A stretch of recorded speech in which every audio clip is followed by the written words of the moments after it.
Goodness. Manage stress effectively is today's tip and tool, and I just spilled coffee all down my face, all down my chest. It's one of those days. Happy number 26 of our No Nonsense November for Supersize Your Business. Sharon Horne-Ellstrom here, dripping coffee down my chin. That's life, right? Stuff happens. We just need to roll with it and deal with it. So today, as every day this month, the month of November, No Nonsense November, I'm sharing a lesson learned the hard way, and this is probably one of the hardest lessons I personally had to learn. It took me a death experience to actually embrace this and realize that I need to figure out how to manage stress effectively. Now, up until that point, I knew I was stressed out, but I thought I was managing it effectively.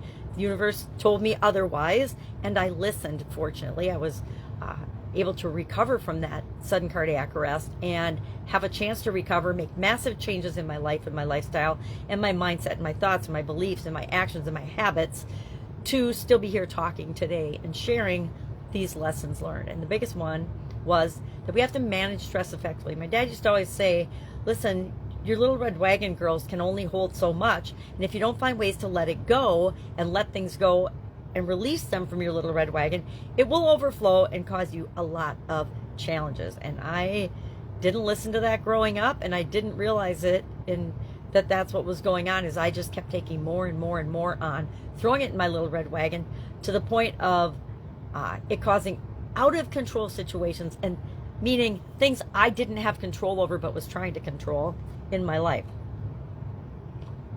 At that time, my relationship was a mess. My primary relationship with my ex-husband, now ex-husband, reason for that.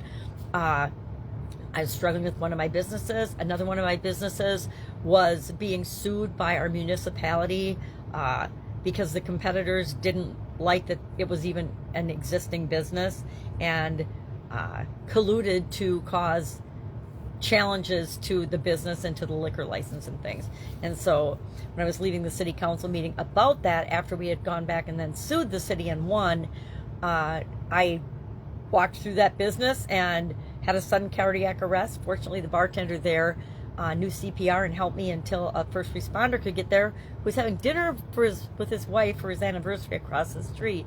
And then the police car came and they zapped me and did all kinds of stuff and froze me and put me in a coma and crazy things that I don't even really want to know all the details of. I'm just super grateful that I'm here and still able to talk about and share that there are ways that we can manage stress effectively. And we need to start now, not thinking, oh, I don't have time for that, or I'll do that later, because if we don't make time for it, there might not be a later. Vast majority of people that have sudden cardiac arrests do not recover, do not survive.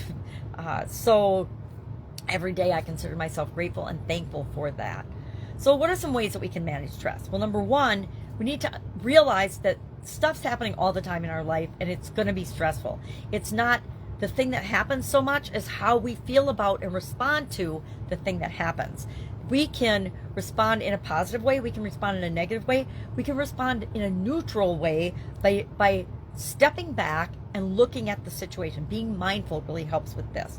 Being in the present moment. Separating out, okay, this is how I feel about this. I'm really freaking out, but this is what's really going on. So they're two different things. My response to what's going on versus what's actually going on are two entirely different things. As long as I'm still in my emotional response to something, I'm not in solution mode. I'm not looking at, well, what can I do about that? Yep, this just happened, but what am I going to do about it? And the faster I can get from problem to solution, the quicker my stress level goes down.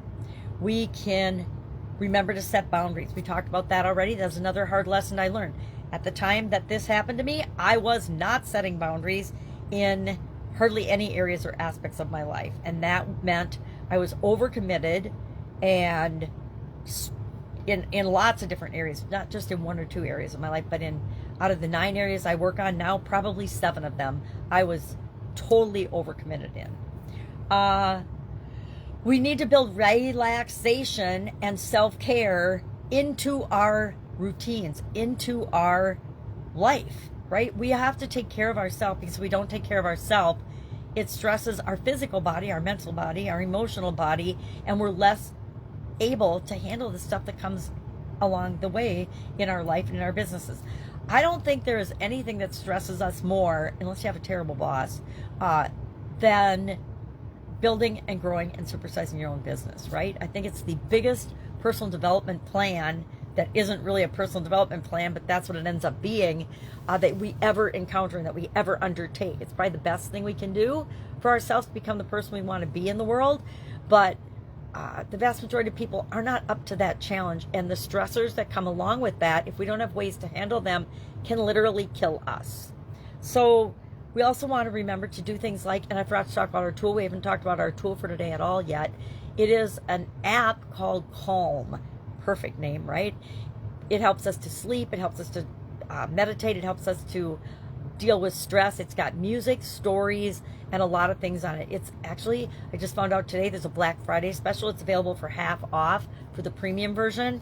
And I'm going to look into it because I just signed up for the free version yesterday and started looking at it and then got that offer today.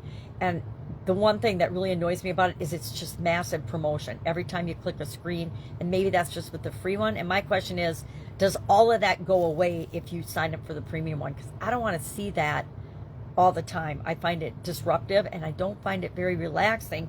I find it pretty stressful. So if that's part of the app all the time, then I'm not interested in buying it. But if it's not, if it goes away when you sign up for premium, you know, $35 for a year, I'm willing to check it out. I'd also like to buy it for several members of my family. Imagine that. Connecting with people and like-minded people and people that help you to be calm is another way to manage stress in our lives. I got this beautiful sweater from my sister because it's cozy and it calms me down. And so I wanted to wear that to remind myself today that I can choose to be calm and de-stress anytime I want. I don't need an app to help me do that, but an app helps. So we want to leverage technology when it makes sense, and then we want to find the things that work for us. We're all different, right? The things that work for me might not work for you. The things that work for you might not work for me. But we want to always be looking for things that help us to win and set ourselves up for success. So share in the comments below one way that you manage stress effectively. Please don't share how you ineffectively manage it because we're all really good at that already. But we can learn from one another by sharing what does work for us. All right, that's it. Have an awesome day. Calm down.